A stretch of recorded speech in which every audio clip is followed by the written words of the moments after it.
करोगे परमात्मा तक पहुंचोगे। मेरे बंधुओं, मीरा का जीवन कृष्ण के लिए सब कुछ छूट जाता है, सब कुछ छोड़ देती है। और क्या घटना घटती है मीरा के जीवन में।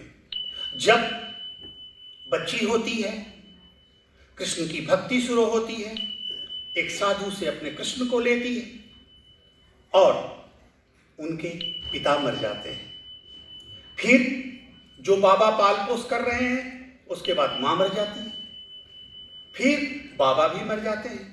मेरे बंधुओं, अगर हमारे साथ कोई घटना ऐसी घटे कि हम किसी की भक्ति कर रहे हैं और कोई गलत घटना घट गई, तो हम बहुत बार भगवान बदल देते हैं कि इतने बार भगवान के पास गए क्या हुआ, इतने बार इनके पास गए क्या हुआ, अब चल दूसरे भगवान की पूजा करते हैं, अब दूसरे भगवान के पास जाते हैं।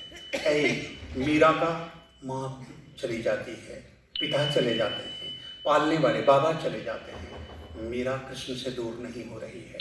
मीरा का पति भी उसका दुश्मन हो जाता है, उसको जहर देता है पीने के लिए, उसको चाहता नहीं है। मीरा घर से निकल जाती है और जानते हो, मीरा के सारे संसार के रिश्ते टूटते गए और भगवान से जुड़ते गए। सारे संसार के रिश्ते टूटते गए और भगवान से जुड़ते गए।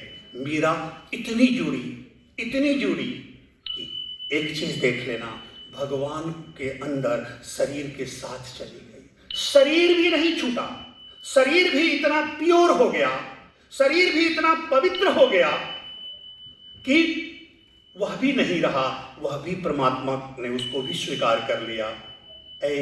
मैं हमेशा कहता हूं, in faith there is no wrong, in faith there is no wrong, in faith everything is right, in faith everything is right, in faith even wrong is right, even wrong is right. तुम कहते हो कि wrong right कैसे हो जाएगा, how wrong will become right, होगा। मीरा को उसका पति राणा क्या भेजता है पीने के लिए? जहर, पॉइजन। उसका husband Rana send to Meera poison.